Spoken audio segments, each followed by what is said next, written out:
আজকের ভিডিওতে আমরা জিকে পার্টির একটি গুরুত্বপূর্ণ টপিক পলাশির যুদ্ধ এই টপিকটি নিয়ে আলোচনা করব। পলাশি যুদ্ধে পরাজয়ের মাধ্যমে ভারতবর্ষে ইংরেজ শাসনের সূচনা ঘটে।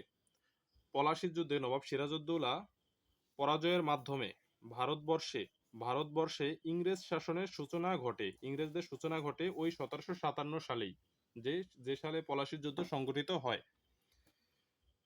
এই যুদ্ধে রবার্ট ক্লাইভ ও নবাব সিরাজউদ্দৌলার মধ্যে সংঘটিত হয়।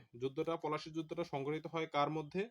রবার্ট ক্লাইভ এবং নবাব সিরাজউদ্দৌলার মধ্যে। এখানে একটি লক্ষণীয় বিষয় হচ্ছে ইংরেজদের কামান ছিল 9টি। নবাবের ছিল 53টি। নবাবের কামান ছিল 53টি। নবাবের সৈন্য সংখ্যা ছিল 50 থেকে 60,000। নবাবের সৈন্য সংখ্যা ছিল 50 থেকে 60,000। এই 50 থেকে 60,000-এর মধ্যে মাত্র 5,000 জন যুদ্ধে অংশ নেয়। আর অপরদিকে ইংরেজদের সৈন্য ছিল প্রায় 3500 বা 3,500 জন। বিশ্বাসঘাতক মীর জাফরের অধীনস্থ যেই 45,000 সৈন্য, নবাবের যেই সেনাপতি মীর জাফর, বিশ্বাসঘাতক সেনাপতি, তার অধীনস্থ যেই 45,000 সৈন্য, তারা যুদ্ধে অংশগ্রহণ করেনি। তাহলে নবাবের 50 থেকে 60,000-এর মধ্যে যুদ্ধে অংশ নেয় মাত্র 5,000 জন, আর ইংরেজদের 3,500 জন যুদ্ধে অংশ নেয়। ইংরেজদের কামান ছিল 9টি, নবাবের কামান ছিল 53টি। বিশ্বাসঘাতক কে কে ছিল? বিশ্বাসঘাতক ছিলেন জগৎ শেঠ, উমিচাঁদ, মহারাজা কৃষ্ণচন্দ্র, রায়দুর্লভ, মীর জাফর। এই মীর জাফরের নামটি আমরা বেশি শুনে থাকি বিশ্বাসঘাতক হিসেবে। এরপরে ঘসেটি বেগম, যিনি ছিলেন নবাবের খালা ঘসেটি বেগম। এরপরে রাজা রাজবল্লভ ও নন্দকুমার, এরা ছিল বিশ্বাসঘাতক, নবাবের বিশ্বাসঘাতক। তারা বিশ্বাসঘাতকতা করেছিল। এরপরে আমরা আরেকটি গুরুত্বপূর্ণ টপিক দেখব, উপমহাদেশে ইউরোপীয় ও ইংরেজ। এই ভারতীয় উপমহাদেশে ইউরোপীয় ও ইংরেজদের নিয়ে। ইউরোপ থেকে ভারতে আগমনের যে জলপথ, নৌপথ, এটা আবিষ্কার করেন কে? আবিষ্কার করেন ভাস্কো দা গামা।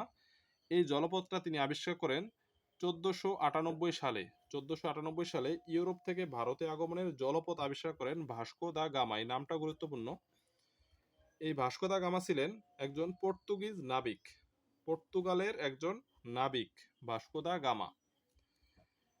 ভারতীয় উপমহাদেশে পর্তুগিজরা সর্বপ্রথম আসে কালিকাট বন্দরে আসে 1498 সালে। ওই একই সালে, যে সালে ভাস্কো দা গামা জলপথটি আবিষ্কার করেন, ওই একই সালে পর্তুগিজরা সর্বপ্রথম আসে কালিকাট বন্দর। এই বন্দরের নামটা গুরুত্বপূর্ণ, কালিকাট বন্দর 1498 সালে আসে। বাংলায় ফিরিঙ্গি নামে পরিচিত, পর্তুগিজরা কিন্তু বাংলায় ফিরিঙ্গি নামে পরিচিত ছিল।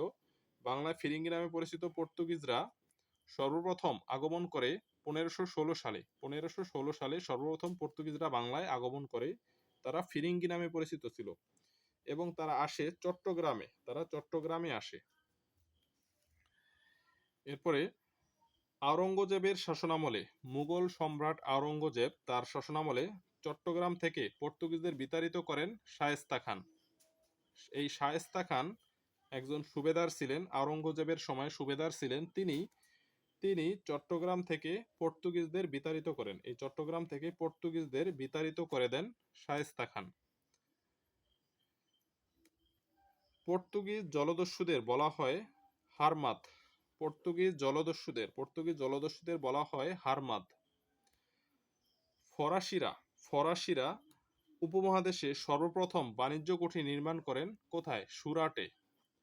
ফরাসিরাও কিন্তু এদেশে এসেছিলেন। তারা এই ভারতীয় উপমহাদেশে সর্বপ্রথম বাণিজ্য কুঠিটি কোথায় নির্মাণ করেন? উত্তর হবে সুরাটে। আজকের ভিডিও এই পর্যন্তই। সবাইকে ধন্যবাদ। আসসালামু আলাইকুম।